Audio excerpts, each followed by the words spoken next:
ñu ngi nuyu ñëpp ñu nuyu sénégalais yëpp di nuyu suñu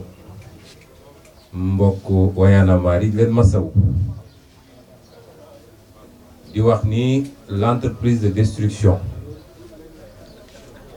d'un mouvement aussi important que Y'en a marre dans ce pays a déjà échoué parce que lii lé dañ ciy ut lenn te yenn question yi fi jibse woon na ko mooy nu ñuy def ba bu ñu mënul détruire mouvement bi par la voie judiciaire nañ ko détruire moralement ba ku taxawati ci mouvement bi ci télé di wax sénégalais ne cim waaye ça ne passe pas, ça ne passera pas parce que it su doon sax li ñu tuumal ñaari membre ci Y'en a marre am na daf ba fii ñu toll ni kenn fii mënul wax ni am na kenn mënu ko wax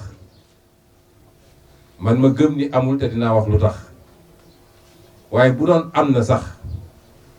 la ñuy def ñun en tant que individu suñuy acte mënuñu ne loolu ndigal la bu ñu jël bu diyee ci Y'en a marre ci groupe bi kon bugg a kut ka kut def la link day dugg ci li ñuy wax mauvaise foi ci tubaab waaye nag ci diine sax dañoo jàngal ni sa mbokk da nga koy taxaw bu tooñee ak buñ ko tooñee donte tooñ na sax da nga koy taxaw mooy il faut nga apporter ko solidarité farata la ci Y'en a marre mu apporter solidarité rawatina nag bu dee tey kenn mënul firnde ndéer ni li ñuy toppee nit ñi loolu am na moo tax Y'en a marre taxaw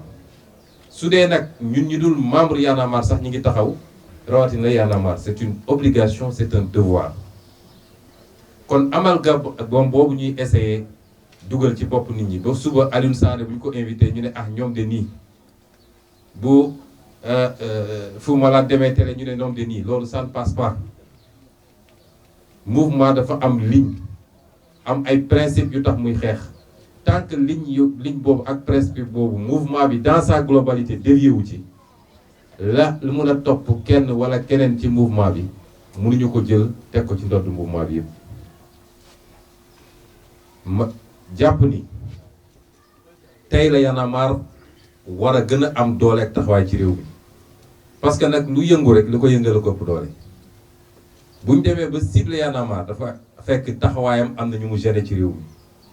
parce que ku soxalul kenn du la pexeel ñaareel bi muy li may wax rek ci li tax ñu teew fii mois de février mars soriwul gën saa gudd juróomi weer la te bi coow li jibee bokk ci njëkk a ñëw taxaw ñëw sama kër seetsi ma Y'en a marre la te délégation boobu Simon ngi ci woon Fou Malade ngi ci woon Aliou Sané ngi ci woon Thiata ngi ci woon Kilifa ngi ci woon ñu ñëw taxaw ne ma nag suñu yoon newul ci politique nous ne sommes pas des acteurs politiques engagé wuñu ci cadre politique wala électoralement waaye suñuy principe ak lii suñuy taxawaay mooy fépp fu ñu bëgg a faagagalee démocratie fépp fu ñu bëgg a jaayee nit doole Y'en a marre dina fa taxaw ñu ñëw taxawaay bu rafet lu jiitu loolu yàgg naa am ay contact ak Y'en a marre waaye du contact bu poussé parce que fii Sénégal it dafa am loo xam ne lu xew rek ñu ne non c'est des politiciens déguisés diw moo nekk seen gannaaw gis nga ñun ku bëgg a def politique dëgg du ci Y'en a marre nga koy yaakaare soo duggul ci àll bii dem def un travail politique sur la base d'un discours politique ba su élection suñ ko jotee bu ñuy wàññi di nga xam ni amoo dara kon la ñu doon dajale ak Y'en a marre c'était des combats de principe ci suñuy ressources naturelles ci prédation foncière bi ak yeneen yoo xam ne sénégalais bu ne mun na ko bokk ak beneen sénégalais indépendamment de votre forme d'organisation waaye damay jël exemple ci kenn def seede fii muy Thiat wala muy Kilifa gannaaw bi Y'en a marre Kilifa musuma koo miin Dieu m'est témoin jusqu'au mois de février defe naa Thiat mi sax laa gënoon a miin ñuy wootante de temps en temps ana sama livre ak yu demee noonu mais bi événement yi amee gannaaw bi ñu dajeeg Y'en a marre le lendemain dafa ñëwaat sama kër ñëw toog ñu waxtaan lu yàgg mun naa ne depuis le 9 février jusqu'au 3 mars amul jour boo xam ne kilifa ñëwul sama kër musul teg ne ñaari fan yi mu ñëwul sama kër ñëw toog apporter mo son soutien waxtaan ak man Serigne Bassirou Gueye bii di procureur da ko woo ci bureau bi mu ñëwee mu ne ko yéen li tax ngeen di jàppale Sonko que yéen ñëpp di ngeen ci jëlee problème li may wax nii je tiens à le dire ici parce que nit ñi faut ñu xam link bi yéen ñëpp di ngeen ci jëlee problème d'ailleurs Sonko va aller en prison il va pourrir en prison ne ko yor naa nii certificat médical bi kilifa ne ko ñun ñëpp yor nañu certificat médical bi mu ne ko boobu baaxul mu ne ko boobu nekk ci PV gendarmerie nga ne boobu baaxul yow am nga beneen mu ne ko de toute façon il faut aller en prison kilifa ne ko bu yóbboo ngeen préparer ñu ay cellules ndax ñoo koy jiitu ci prison ba ci koo xam ne miinante wuñu woon parce que li ngeen bëgg a def du dëgg jaay doole la lii kilifa dafa jóge foofu ñëw sama kër ñu toog waxtaan ci waaye li gën a yéeme sëñ Bassirou Gueye daf ko ne dañu toog rek sama soxna andi reer bi ñu teg commencé reer ma présenté ko soxna si yooyu mu yëngal boobu ma ne ko lu xew mu ne ma sëñ Bassirou Gueye ngeen jéggal ma ci kàddu gi sëñ Bassirou Gueye moo mun a fen dëgg ma ne ko ah lu xew mu ne man daf ma ne Sonko sax d'ailleurs këram tas na jabar ji jël na bagage am ñibbi na loolu ban rapport la am ak travail procureur ba di toppatoo kër jàmbur ndax tas na wala tasul c'est de la méchanceté gratuite et bête ça n'a rien à voir avec la justice te loolu mooy justice Sénégal yàgg naa wax ni problème mu Sénégal la koy tas dina jóge ci justice te ñeent ci biir justice bi ab procureur la ab doyen des juges la wala un juge d'instruction conseil constitutionnel cour suprême bu eesuwul loolu ñooñu ñooy les bras armés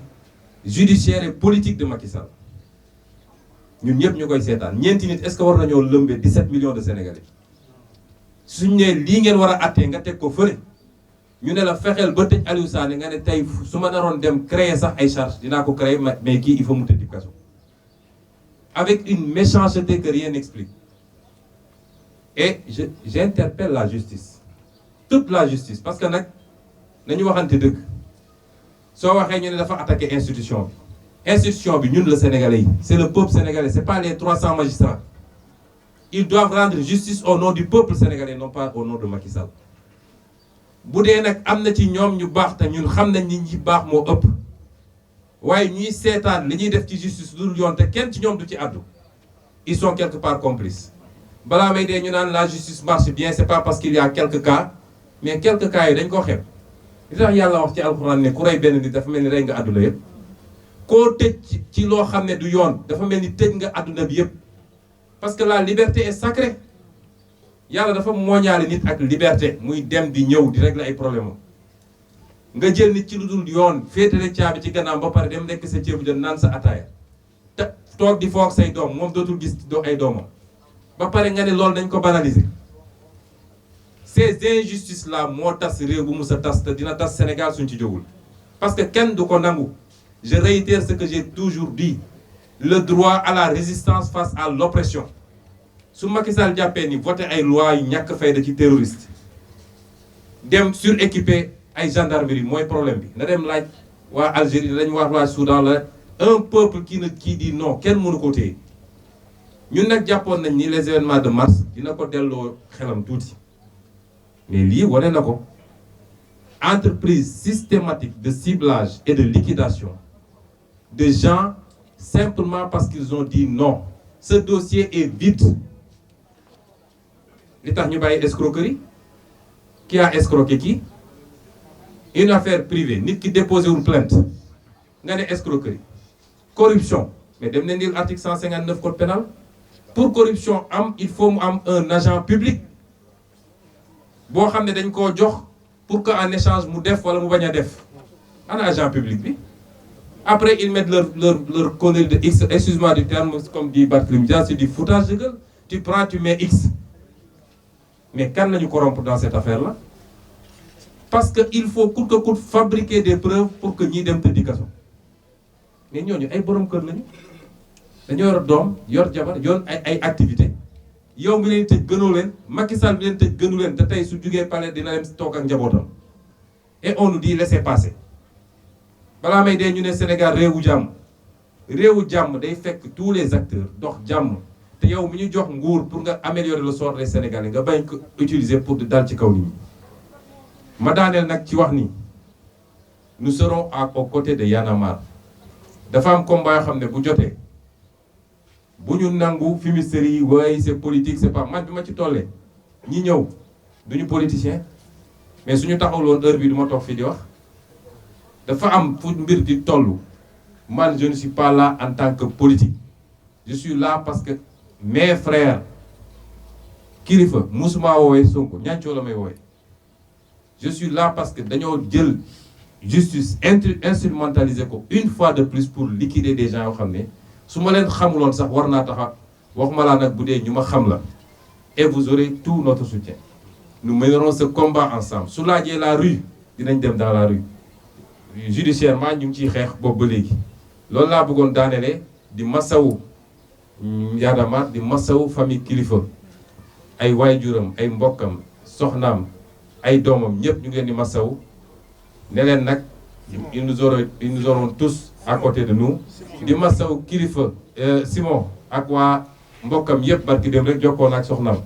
ñoom ñëpp ñu ngi leen di masawu di leen ne ce combat on le portera ensemble inchallah parce que ce que Macky Sall veut faire de ce pays ça ne passera pas et je termine par lancer encore un appel à la jeunesse de ce pays.